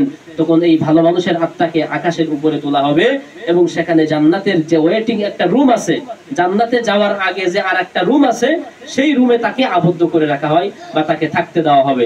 এই জন্য আমার মা বোনেরা, আপনি যদি ভালো কাজ করতে করতে মৃত্যুবরণ করেন, আপনার আত্মার জায়গা হবে আকাশের উপরে, জান্নাতের দরজার পাশে। আর আপনার আত্মা যদি খারাপ কাজ করতে করতে মৃত্যুর দিকে ঢলে পড়েন, তাহলে আপনার আত্মার জায়গা হবে কোথায়? আসমানে উঠবে না, আপনার আত্মার জায়গা হবে ওই ৭তম মাটির নিচেই, দুর্গন্ধযুক্ত একটা গর্তের মধ্যে। এই জন্যই আমরা বলি, অনেকে শুনেছেন যারা বিষ খেয়ে মারা যায়, অনেকে আছে না, বেশিরভাগ নারীরা আত্মহত্যা করে, বিষ খেয়ে মারা যায় অথবা গলায় দড়ি নিয়ে মারা যায়। এই বিষ খেয়ে আর গলায় দড়ি নিয়ে যারা আত্মহত্যা করে, বা যে কোনো উপায়ে যারা ফ্যানের সঙ্গে গলায় দড়ি নেয়, এভাবে করে যারা আত্মহত্যা করে, তাদের আত্মা আমরা বলি যে ঘোরাঘুরি করে, বলি না আমরা যে আত্মা, এদের আত্মা হচ্ছে আসমানে পৌঁছায় না, এদের আত্মা গাছে গাছে ঘোরাঘুরি করে। আসলে গাছে গাছে ঘোরাঘুরি করে না, যারা আত্মহত্যা করে তাদের আত্মাকে আল্লাহ তাআলা ওই ৭তম মাটির নিচেই অন্ধকার এবং গন্ধযুক্ত একটা গর্তের মধ্যে বন্দী করে রাখে, জেলখানার মধ্যে বন্দী করে রাখে। তাদের আত্মা আসমানে পৌঁছায় না, জান্নাতের পাশাপাশিও তারা যেতে পারে না। এই জন্য আমার মা বোনেরা, আসুন আল্লাহ তাআলা আমাদেরকে কিভাবে জীবন যাপন করতে বলেছেন, আমরা সেইভাবে জীবন যাপন করব। এখন আল্লাহ আমাদেরকে কিভাবে জীবন যাপন করতে বলেছেন, সেটা আমরা কিভাবে বুঝবো বলেন? আপনি যদি কোরআন হাদিস না পড়েন, কোরআন হাদিস না বোঝেন, যদি ইসলামিক বই আপনি না পড়েন, তাহলে আপনি বুঝবেন কিভাবে যে আল্লাহ তাআলা কিভাবে আমাকে আপনাকে জীবন যাপন করতে বলেছেন? কোন কাজ করলে আপনি জান্নাতে যাবেন, কোন কাজ করলে জাহান্নামী হবেন, এটা আপনি কিভাবে বুঝবেন যদি আপনি বই, কিতাব, কোরআন, হাদিস এগুলি না পড়েন, বা যারা পড়ে তাদের কাছে একটু না বসেন, আপনি কিভাবে বুঝবেন? এই জন্য আপনাদের প্রতি অনুরোধ থাকবে, প্রতি মাসে অন্তত আপনারা নিজেরা হলেও একটা করে তালিম করাবেন।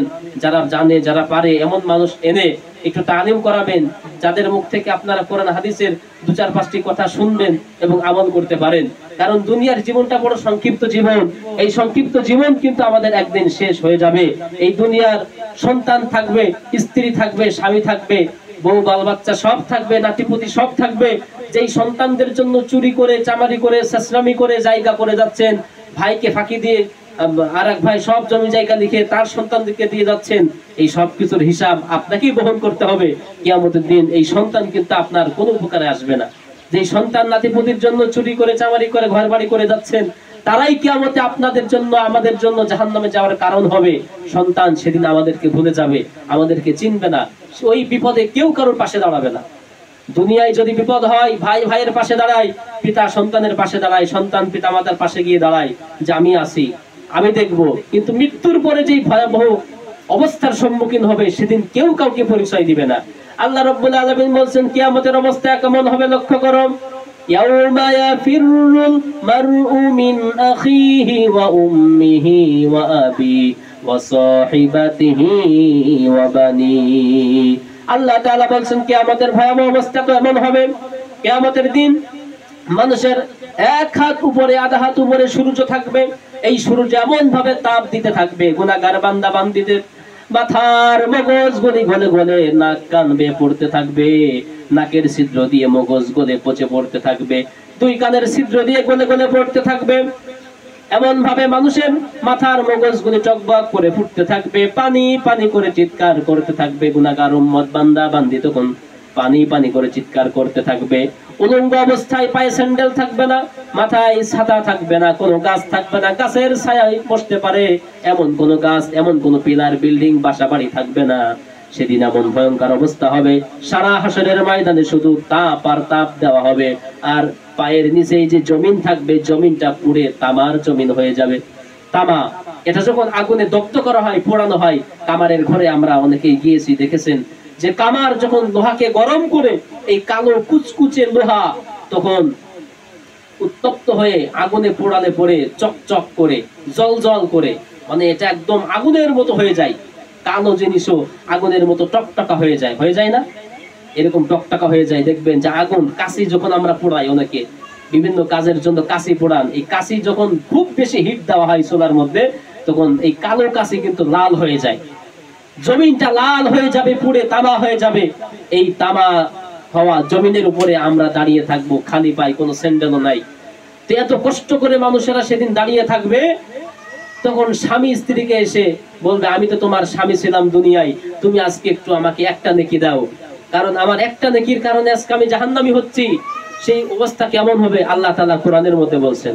আল্লাহ পাক বলছেন, ইয়াউমা ইয়াফিরুল মারউ মিন আখি, কিয়ামতের ভয়াবহ দিনে ভাই ভাইকে ভুলে যাবে, ভাই ভাইয়ের থেকে পলায়ন করবে, পালিয়ে যাবে। ভাই ভাববে, বড় ভাই ভাববে, আমার ছোট ভাইয়ের সঙ্গে যদি দেখা হয়ে যায় তাহলে হয়তো আমার কাছে কিছু চাইতে পারে, কিছু মানে টাকা পয়সা না, কিছু চাইতে পারে, অর্থাৎ নেকি চাইতে পারে, সওয়াব চাইতে পারে।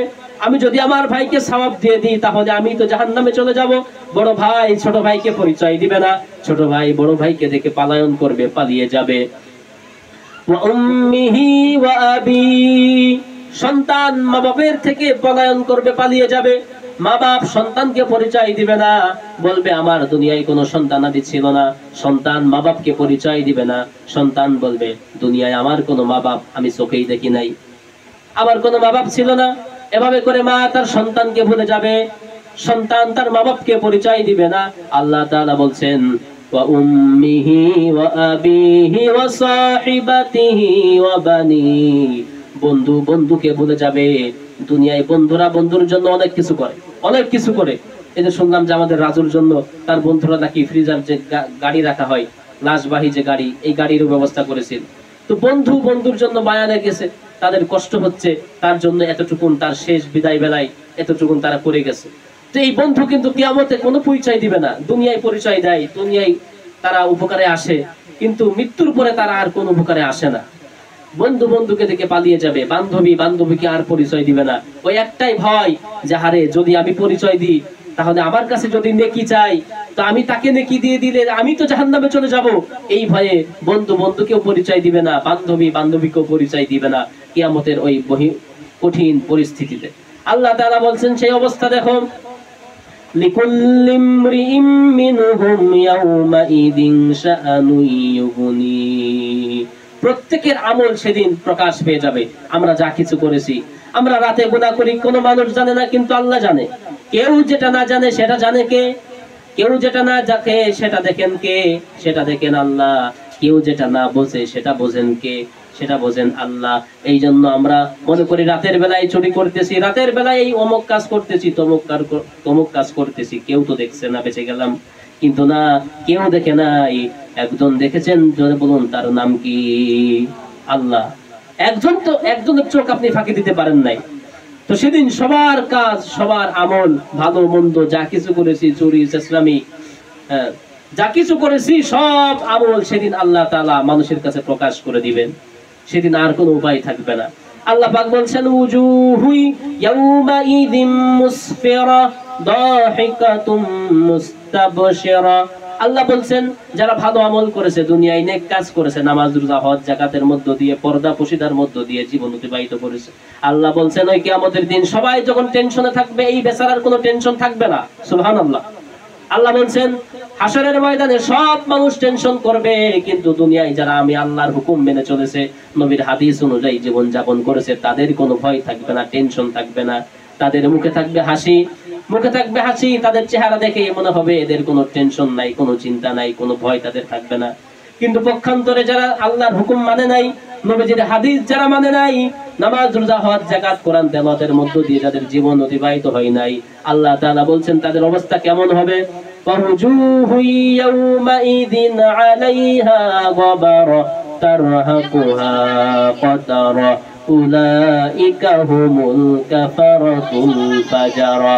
আল্লাহ তাআলা বলছেন যারা দুনিয়ায় আল্লাহর হুকুম মানে নাই, যারা দুনিয়ায় কোরআন হাদিস নবীজির হাদিস অনুযায়ী জীবন যাপন করে নাই, এদের অবস্থা এমন হবে তাদের মুখটা কালো হয়ে যাবে, মুখটা কালো হয়ে যাবে, তাদের চিন্তায় তাদের মাথার চুলগুলি পেকে সাদা হয়ে যাবে।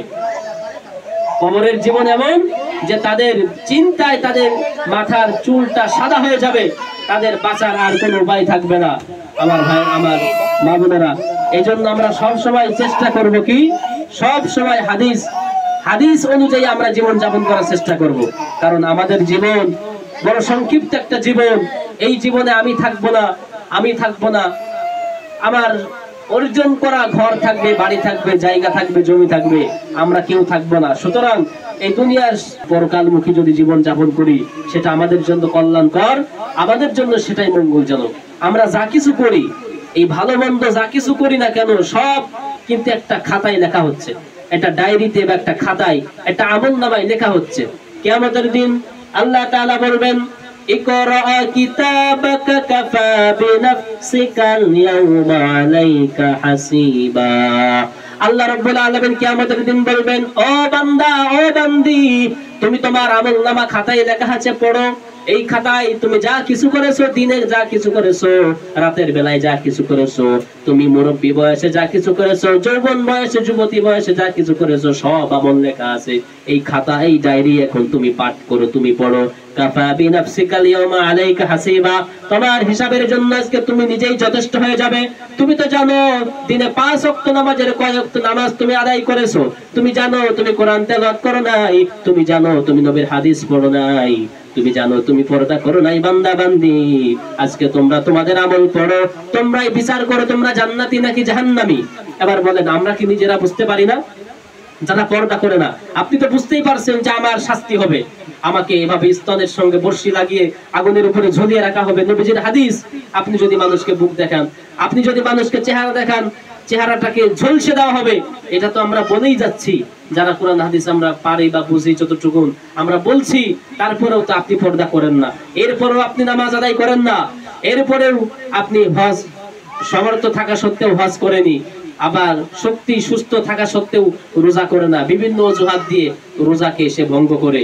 তাহলে আমার মা বোনেরা বলেন, আল্লাহ যদি কাল কিয়ামতের ময়দানে বলেন যে বান্দা বান্দি, তোমরা নিজেরাই তোমাদের আমলকে পড়ো, তোমরাই বোঝো যে তোমরা জান্নাতি নাকি জাহান্নামী, তাহলে আমাদের কি বুঝতে কষ্ট হবে? আমাদের কিন্তু আর বোঝার কিছু বাকি রইবে না। আমরা কিন্তু আর, এই জন্য কোরআন হাদিস সবকিছু আমাদেরকে বলে দিচ্ছে যে এই কাজ করলে জান্নাতি, আর এই কাজ করলে তোমরা জাহান্নামী হবে। তো সুতরাং মৃত্যুর পরে আমার জন্য মিলাদ হবে, আমার জন্য গরু জবাই করে মানুষকে খাওয়ানো হবে, না মহিষ জবাই করে, না উট ভেড়া জবাই করে খাওয়ানো হবে, আর খাওয়ালেই যে আমরা জান্নাতি হয়ে যাব, বিষয়টি কিন্তু এমন নয়। জান্নাতি না জাহান্নামী তার এর ফয়সালা করবে আপনার আমল। আপনার আমল যদি ভালো থাকে, আপনি যদি নেক কাজ করে থাকেন, তাহলে আপনি জান্নাতি। আর আপনি যদি অকাজ করে থাকেন, বেআমল হন, আপনি যদি নবীজির হাদিস অনুযায়ী নিজের জীবনকে পরিচালনা না করেন, তাহলে আপনার জন্য হবে জাহান্নাম। এর ব্যতিক্রম আর কিছুই নয়। আপনার বাড়ি যদি আপনি 10,000 লোক, সারা দুনিয়ার লোক দাওয়াত করেও খাওয়ান, আর আপনার আমলে যদি আমল না থাকে, আপনার যদি ঈমান না থাকে, আমল না থাকে, তাহলে এই মানুষকে খাওয়ানো, গরু ছাগল জবাই করা, লাখ লাখ মানুষকে দাওয়াত করে খাওয়ালেও আপনার কোনো কাজ হবে না। আর আমরা যারা মারা যাব, এখানে যারা আছেন, মা বোনেরা, খালারা যারা আসছেন, আপনার মৃত্যুর পরে আপনার পরিবার থেকে 1 লাখ টাকা খরচ করে মানুষকে খাওয়াবে, এরকম স্বামী কয়জনের আছে বলেন? এরকম সন্তান কয়জনের আছে যেই স্বামীর সংসারের জন্য, যেই সন্তানের জন্য আপনার পুরা জীবনটা আপনি বিলিয়ে দিচ্ছেন, সেই স্বামী সন্তান আপনার মৃত্যুর পরে আপনার জন্য কয় টাকা খরচ করবে বলেন? যেটা না করলেই নয়, শুধুমাত্র সেটুকু অতটুকুন খরচ করবে। আর ওইটুকুনি খরচ দিয়ে আপনি কি বুঝলেন, আপনি কি চিন্তা করে নিলেন যে আপনি সামান্য যা খরচ করছে তাতে জান্নাতে চলে যাবেন? না, এত সহজ না। কোটি টাকা খরচ করেও অনেকে জান্নাত পাবে না। আর আমার আপনার জন্য তো লাখ টাকা খরচ করার মতো ওই রকম স্বামী, ওই রকম সন্তান, ওই রকম ভাই তো আমাদের নাই। তাহলে আমাদের অবস্থা কি হবে? তো আমাদের মূল কথা হচ্ছে যে শুধু টাকা পয়সা দিয়েই কিন্তু আমরা জান্নাত পাবো না। মূল কথা হচ্ছে যে আমরা জান্নাত পাবো কি দিয়ে? আমাদের আমল দিয়ে। জান্নাত জাহান্নামের ফয়সালা হবে আমাদের আমলের মধ্য দিয়ে। আমল ভালো তো জান্নাতি, আর আমল যদি খারাপ হয় তাহলে জাহান্নামী। একজন মানুষ যখন মৃত্যুবরণ করে তাকে কবরে নেওয়া হয়। এই কবরস্থ মানুষকে যখন দাফন করে, সমস্ত আত্মীয় স্বজনেরা বাড়ির দিকে রওনা করে দাফন করার পরে 40 কদম কবর থেকে নিয়ে 40 কদম পর্যন্ত যখন সবাই চলে আসে, সঙ্গে সঙ্গে কবরের মধ্যে 2 জন ফেরেশতা আগমন করে। কয়জন ফেরেশতা? 2 জন ফেরেশতা, যাদেরকে বলা হয় কিরামান, যাদেরকে বলা হয় মুনকার নাকির। এই মুনকার নাকির 2 ফেরেশতা তখন কবরের মধ্যে প্রবেশ করবে। কবরে এসে ওই লাশটাকে তখন উঠে বসানো হবে। এই লাশটি তখন কবরের সঙ্গে হেলান দিয়ে বসবে। আর ওই লাশকে তখন জিজ্ঞাসা করা হবে,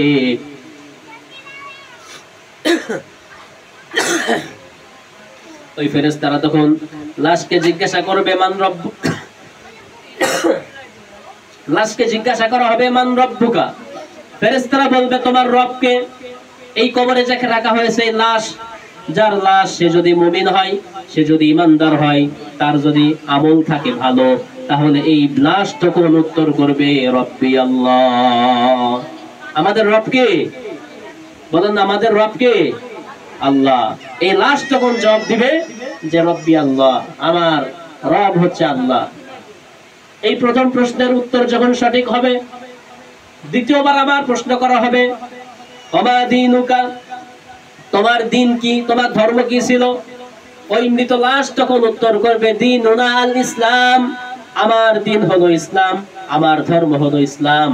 আমি ইসলাম ধর্মের অনুসারী ছিলাম। আমি হিন্দু ধর্মের নয়, আমি খ্রিস্টান ধর্মের নয়, আমি বৌদ্ধ ধর্মের নয়, আমি মুসলিমেতর চামার নই, আমি ছিলাম মুসলমান ধর্মের। আমার ধর্মের নাম হলো ইসলাম।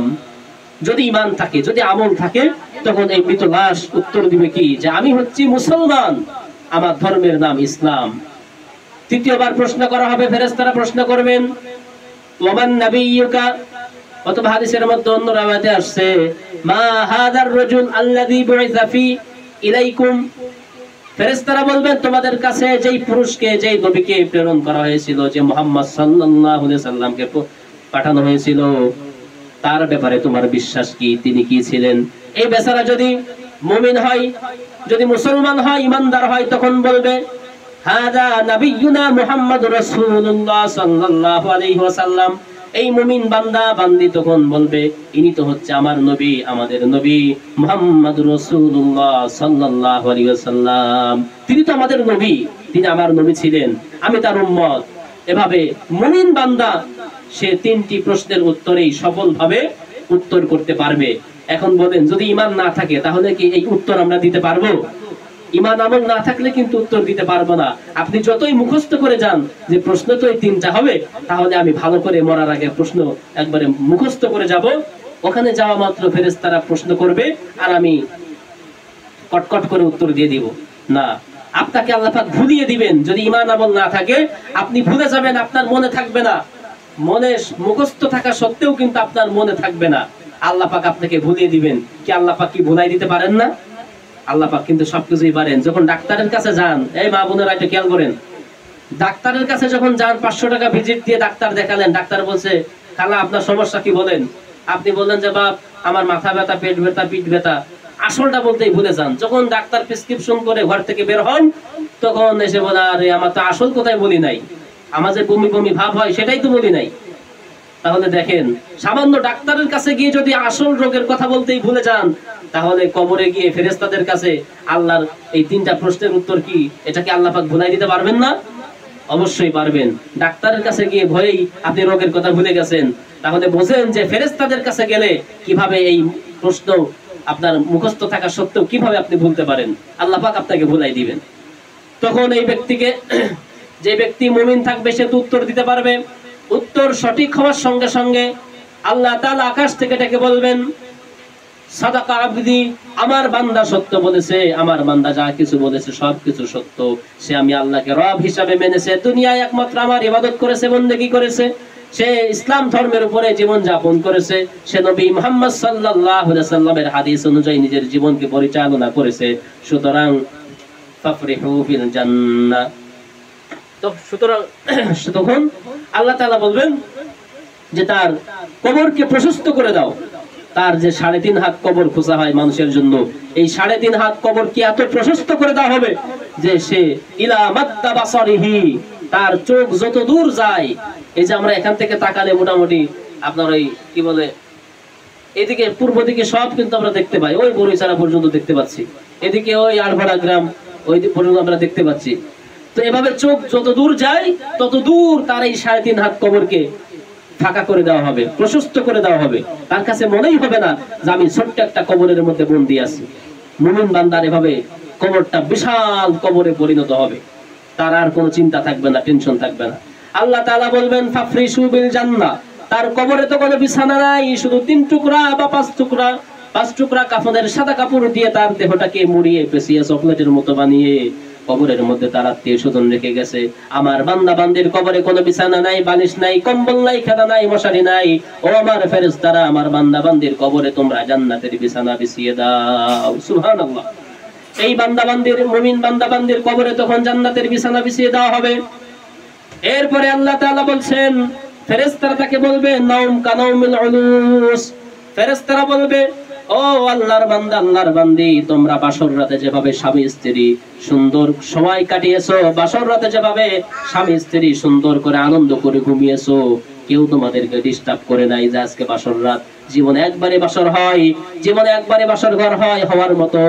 আজকে তোমরা কেউ তাকে ডিস্টার্ব করো না, সারাদিন যদি পারে সারাদিন ঘুমাক, মাও ডাকে না, বাবাও ডাকে না, ভাই বোন কেউ তাকে ডিস্টার্ব করে না। ফেরেশতারা বলবে যে ও আল্লাহর বান্দা, আল্লাহর বান্দি, তোমাদের জান্নাত বানিয়ে দেওয়া হয়েছে কবরটা, এবার তুমি তোমার আরামে ঘুমাও। কানাউমিল উলুস। পৃথিবীতে যেভাবে স্বামী স্ত্রী প্রথম বাসর রাত করে, এভাবে আরামে তুমি ঘুমাও, তোমার কোনো টেনশন নাই, কোনো চিন্তা নাই, কোনো ভয় নাই, আরামে তুমি যতদিন পারো ঘুমাও। ইলা ইয়াউমিল কিয়ামা, কিয়ামত পর্যন্ত এই বান্দা ঘুমিয়ে থাকবে। কোন বান্দা ঘুমাবে? যারা দুনিয়ায় নেক আমল করেছে, কোরআন অনুযায়ী হাদিস অনুযায়ী জীবন যাপন করেছে, নামাজ রোজা হজ যাকাত করেছে, দান সদকা করেছে, পর্দা পুশিদা করেছে, তাদেরকে বলা হবে তোমরা আরামে ঘুমিয়ে থাকো, তোমাদের কোনো ভয় নাই, কোনো টেনশন নাই। এরপরে হঠাৎ যখন কিয়ামত হবে, যখন কিয়ামত সংঘটিত হবে, আল্লাহ তাআলা যখন কিয়ামত দিবেন, এই সূরা ইয়াসিনের মধ্যে এই ঘটনাটি আসছে, তখন ওই ব্যক্তির ঘুম ভেঙে যাবে। কিয়ামতের আওয়াজ শুনে আকাশ ভেঙে পড়বে, জমিন ফেটে যাবে, ঘর বাড়ি বিল্ডিং গাছগুলি সব তখন চূর্ণ বিচূর্ণ হয়ে যাবে। তখন ওই মৃত ব্যক্তির কবর থেকে তার ঘুম ভেঙে যাবে। ঘুম ভেঙে গিয়ে বলবে, ঘুম ভাঙার সঙ্গে সঙ্গে ওই ব্যক্তি তখন বলতে থাকবে যে কি হয়েছে, এমন কি এমন হয়েছে, আমার ঘুমকে নষ্ট করলো। তখন ফেরেশতারা বলবে যে হাযা মা ওয়াদার রহমান ওয়া সাদাকাল মুরসালুন, আজকে তো কিয়ামত সংঘটিত হচ্ছে। রহমান পরম করুণাময় অসীম দয়ালু আল্লাহ তাআলার যে ফয়সালা ছিল যে একদিন কিয়ামত হবে, সেই কিয়ামত সংঘটিত হয়েছে। সুতরাং দুনিয়া তছনছ হয়ে যাচ্ছে, ভেঙে চুরে একাকার হয়ে যাচ্ছে, সেই শব্দে আজকে তোমার ঘুম ভেঙে গেছে। তখন এই ব্যক্তিকে হাসরের মাঠে তোলা হবে। কোন ব্যক্তি? কোন ব্যক্তি? যেই ব্যক্তি ইসলাম অনুযায়ী জীবন যাপন করেছে, নবীর হাদিস অনুযায়ী জীবন যাপন করেছে, সে সারা জীবন কবরে ঘুমাবে, আর কিয়ামত যখন সংঘটিত হবে তখন তার ঘুম ভাঙবে। তার তো কোনো টেনশন নাই, কোনো কষ্ট হয়নি। তার মনে হবে সবেমাত্র আমি ঘুমালাম, কি আমার ঘুম নষ্ট করলো। এই ব্যক্তির কোনো টেনশন থাকবে না, ভয় থাকবে না। কিন্তু যদি এই ব্যক্তি নাফরমান হয়, এই ব্যক্তি যদি বেদিন হয়, ঈমান যদি না থাকে, আমল যদি না থাকে, দুনিয়ার জীবনে যদি নামাজ রোজা হজ যাকাত পর্দা পুশিদা না করে থাকে, এই ব্যক্তিকে তখন ফেরেশতারা কবরে যাওয়ার সঙ্গে সঙ্গে প্রশ্ন করবে, ও আল্লাহর নাফরমান বান্দা, আল্লাহর নাফরমান বান্দি, বলো তোমার রব কে, মান রব্বুকা। তখন এই নাফরমান বান্দা বান্দি বলবে হাইহাতা লা আদরি, আমি জানি না, আমার রবকে জানি না। দ্বিতীয় প্রশ্ন করা হবে তোমার রাসূলকে, বলবে হাই হাতা লা আদরি, আমি জানি না, আমার নবীকে জানি না, আমার রাসূলকে জানি না। বলা হবে তোমার দিন কি, তোমার ধর্ম কি ছিল? এই নাফরমান বেদিন বান্দা বান্দি তখন উত্তর করবে আমি জানি না, আমি কোন ধর্মের ছিলাম এটাও জানি না। আমরা এখন তো এখানে যারা আসছি সবাই বুঝি যে হ্যাঁ আমাদের রব আল্লাহ, আমার নবী হচ্ছেন মুহাম্মদ সাল্লাল্লাহু আলাইহি সাল্লাম, আমরা মুসলমান ধর্মের অনুসারী, ইসলাম ধর্মের অনুসারী, আমরা হচ্ছি মুসলমান। কিন্তু সেদিন এটা মনে থাকবে না। যারা ভালো নামাজ রোজা হজ যাকাত করে নাই এই শ্রেণীর মানুষের সেদিন এই কথাটা মনে থাকবে না। সে বলবে জানি না, আমি কিছুই জানি না। তখন আল্লাহ তাআলা বলবেন কাযাবা আবদি, আমার বান্দা যা বলছে সব মিথ্যা বলছে। সে দুনিয়ায় জানতো আমি আল্লাহ আছি, দুনিয়ায় জানতো সে মুসলমান, দুনিয়ায় জানতো যে তার নবী মুহাম্মদ সাল্লাল্লাহু আলাইহি সাল্লাম, জানা সত্ত্বেও সে আমি আল্লাহর ইবাদত করে নাই, জানা সত্ত্বেও সে আমার নবীর অনুসরণ করে নাই, আমার নবীর হাদিস অনুযায়ী জীবন যাপন করে নাই, সে জানা সত্ত্বেও ইসলাম ধর্ম অনুযায়ী সে তার জীবনকে পরিচালনা করে নাই। সুতরাং আমার বান্দা যা বলছে সব মিথ্যা বলছে। আমার বান্দার কবরটাকে, এই নাফরমান বান্দার কবরটাকে তোমরা সংকীর্ণ করে দাও। তখন কবর কেমন সংকীর্ণ করে দেওয়া হবে? বাম পাশের যে হাড্ডি রয়েছে, বুকের হাড্ডি রয়েছে, পাঁজরের হাড়, ডান দিকে এমন ভাবে চাপ দিবে ডান দিকের পাঁজরের হাড় ছিদ্র করে ভেদ করে বের হয়ে যাবে। আবার বাম দিক থেকে যখন চাপ দেওয়া হবে ডান দিকে চলে আসবে, ডান দিক থেকে যখন চাপ দেওয়া হবে বাম দিক থেকে বের হয়ে যাবে। এভাবে করে কবরটাকে সংকীর্ণ করে দেওয়া হবে। আর তার কবরের মধ্যে 170টি সাপ দেওয়া হবে। কোন কোন রেওয়াতে আসছে 99টি সাপ তার এই ছোট্ট কবরের মধ্যে ঢুকিয়ে দেওয়া হবে। প্রতিটি সাপ এমন বিষধর হবে এবং ভয়ঙ্কর আওয়াজ করবে, ফুসফুস করতে থাকবে। একবার যখন দংশন করবে ওই বান্দা বান্দির কপালে, ওই বান্দাকে যখন সাপে একবার সবল মারবে, এক সবলে বান্দা 70 গজ মাটির নিচেই ঢুকে যাবে। আবার তার ঠ্যাং ধরে ফেরেশতারা এমন ভাবে ওই 70 গজ মাটি থেকে টেনে তুলবে, তার চামড়াগুলি সব খসে খসে পড়ে যাবে। আবার আল্লাহ তাআলা ওই বান্দা বান্দির শরীরটাকে আবার সুস্থ করে দিবেন, ভালো করে দিবেন মুহূর্তের মধ্যেই। আবার সাপে দংশন করবে, আবার 70 গজ মাটির নিচে ঢুকে যাবে। আবার তাকে 70 গজ মাটির নিচের থেকে ঠ্যাং ধরে টেনে তোলা হবে, তার শরীর থেকে চামড়াগুলি খসে পড়বে। সাপের বিষের যন্ত্রণায় তার সমস্ত শরীরটা পুড়তে থাকবে। আবার তাকে সুস্থ করা হবে, আবার তাকে দংশন করবে, আবার মাটির নিচে ঢুকে যাবে, আবার মাটি থেকে তাকে তোলা হবে, আবার দংশন করবে, আবার মাটির নিচে ঢুকে যাবে, আবার সেখান থেকে তোলা হবে। এভাবে ইলা ইয়াউমিল কিয়ামা, কিয়ামত দিবস পর্যন্ত তাকে সাপ দিয়ে দংশন করা হবে। কবরে আগুন জ্বালিয়ে দেওয়া হবে, পোকামাকড় তাকে টুকরে টুকরে খাবে, টুকরে টুকরে খাবে। এই বান্দা এত অস্থির হয়ে যাবে, এই বান্দা পাগলের মতো হয়ে যাবে, কিন্তু কিছুই করার থাকবে না। সে তো আর মৃত্যুবরণ করবে না। দুনিয়ায় যেমন মানুষ বেশি যখন কষ্ট হয়, বেশি কষ্ট দিলে মানুষ মৃত্যুবরণ করে, কিন্তু একবার যদি মানুষ মৃত্যুবরণ করে কবরে চলে যায়, কবরে যতই শাস্তি হোক না কেন মানুষ আর মৃত্যুবরণ করবে না। মরা মরা ভাব, মানে এমন শাস্তি হচ্ছে যে সে মরে যাবে কিন্তু মরবে না। কেন মরবে না? যে মরেই যদি যায় তাহলে তো তার শাস্তি শেষ হয়ে গেল। এই জন্য আল্লাহ শাস্তি যেন শেষ না হয়, সে যেন অনন্তকাল, হাজার হাজার বছর, লক্ষ লক্ষ বছর সে যেন কষ্ট অনুভব করতে পারে। আল্লাহর বিধান না মানা যে কতটা কষ্টের, এটা যেন সে অনুভব করতে পারে, সেজন্যই তাকে বাঁচিয়ে রাখা হবে। মানে না বাঁচবেও না, আবার মরবেও না, বাঁচার মতো বাঁচবে না, আবার মরেও যাবে না। এভাবে তার শাস্তি হতে থাকবে। আমার মা বোনেরা, এই জন্য এই শাস্তি থেকে, কবরের শাস্তি থেকে যদি আমাকে আপনাকে বাঁচতে হয়, একমাত্র আমাদের কর্ম হলো হাদিস অনুযায়ী আমাকে আপনাকে চলতে হবে। আপনি কিভাবে সংসারিক কাজ করবেন, স্বামীর সঙ্গে, আপনার সন্তানদের সঙ্গে, আপনার আত্মীয় স্বজনদের সঙ্গে কিভাবে আচার আচরণ করবেন, এগুলি সব হাদিস অনুযায়ী করতে হবে। আপনি পাড়া ঘরে বসবাস করেন, গ্রামে বসবাস করেন, কিভাবে মানুষের সঙ্গে মুআমালাত, মানুষের সঙ্গে সম্পর্ক ভালো রাখা যায়, সেইভাবে আপনাকে করতে হবে। গরিবদের পাশে গিয়ে দাঁড়াতে হবে, সাহায্য সহযোগিতা করতে হবে। আমরা অনেক সময় শুধু ওই হজ, কি বলে, যাকাত আর ফিতরা দিই শুধু রমজান মাসে, শুধু কোরবানির ঈদ আর ওই রোজার ঈদে একটু মানুষকে দিই। সারা বছর এই ফকিরদের ছাড়া, যারা ভিক্ষা করতে আসে তারা ছাড়া আর কাউকে আমরা টাকা পয়সা দিই না। আসলে এটা ঠিক না। আপনার আশপাশে যারা আছে, যারা আপনার থেকে একটু নিচু, একটু গরিব, তাদেরকে আপনি সাহায্য সহযোগিতা করুন।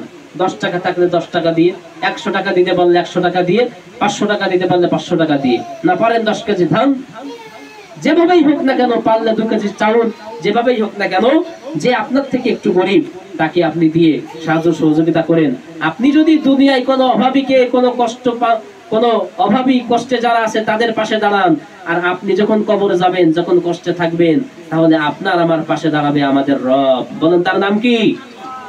আপনি যদি দুনিয়ায় কষ্ট যারা করতেছে এই সকল মানুষের পাশে দাঁড়ান, তাহলে আমার আপনার পাশে দাঁড়াবে আমাদের আল্লাহ, আমাদের রব। এটা খুবই সহজ হিসাব, এটা খুবই সহজ হিসাব। আজকে আমরা দুনিয়ায় কেউ বিপদে পড়ছে, বিপদে পড়ার কারণে আপনি যদি তাকে সহযোগিতা করেন, আপনি যেদিন বিপদে পড়বেন ওই বেচারা যদি দেখে যে কিরে ও তো আমাকে একদিন সহযোগিতা করেছিল, তখন ওই ব্যক্তি আপনার সহযোগিতা করতে আসে, ঠিক কিনা?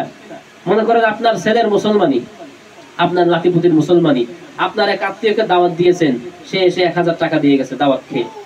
এবার ওই আত্মীয়ের সন্তানের যখন মুসলমানি হয় তখন আপনাকে দাওয়াত করা হলো, কারণ আপনি কি বলেন যে ও আসছিল আমার ছেলের মুসলমানিতে, নাতিপুতির মুসলমানিতে, টাকা দিয়ে গেল, আর আমরা যদি না যাই তাহলে কি হবে? আমাদেরকে তো যেতেই হবে, এরকম বলি না আমরা? এভাবে কিন্তু আমরা বলি। তো তাহলে দুনিয়ায় কেউ যদি সাহায্য সহযোগিতা করে আমরাও তার পাশে গিয়ে দাঁড়াই, তো তাহলে আমরা যদি অভাবী মানুষদের, যারা কষ্টে আছে, এই সমস্ত এই প্রকৃতির মানুষদের পাশে দাঁড়াবো, অবশ্যই অবশ্যই আমরা যেদিন বিপদে পড়ে যাব আল্লাহ তাআলাও সেদিন আমাদের পাশে এসে দাঁড়াবেন।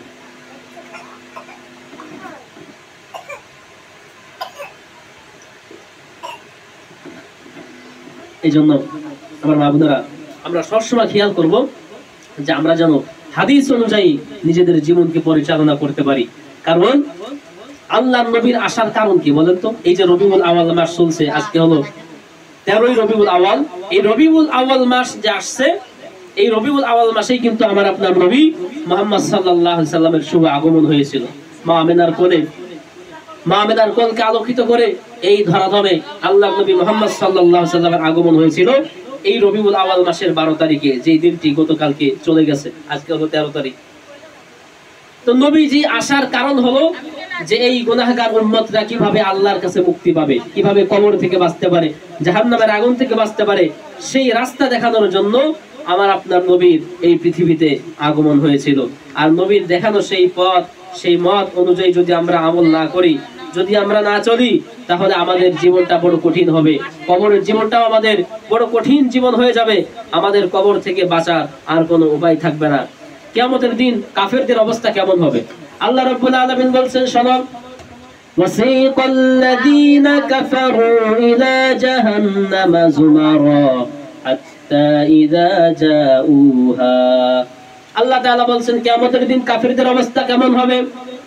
কাফেরেরা সামনে থাকবে, পেছন থেকে ফেরেশতারা তাদেরকে তাড়িয়ে নিয়ে যাবে। যেভাবে রাখাল, যারা গরু রাখে, ছাগল রাখে, রাখাল যেভাবে সামনে গরু ছাগল দিয়ে, পেছন থেকে রাখাল যেভাবে গরু ছাগল তাড়িয়ে নিয়ে যায় মাঠের দিকে, সেভাবে ফেরেশতারা কাফেরদের পেছন থেকে তাড়িয়ে নিয়ে তাদেরকে জাহান্নামের দিকে নিয়ে যাবে, জাহান্নামের মধ্যে পৌঁছে দিবে। জাহান্নামের গেটের সামনে যখন নিয়ে যাওয়া হবে, জাহান্নামের গেটে একজন ফেরেশতা থাকেন, তার নাম হচ্ছে মালিক। জাহান্নামে যে ফেরেশতা আছে, এই ফেরেশতার নাম হচ্ছে ফেরেশতা মালিক।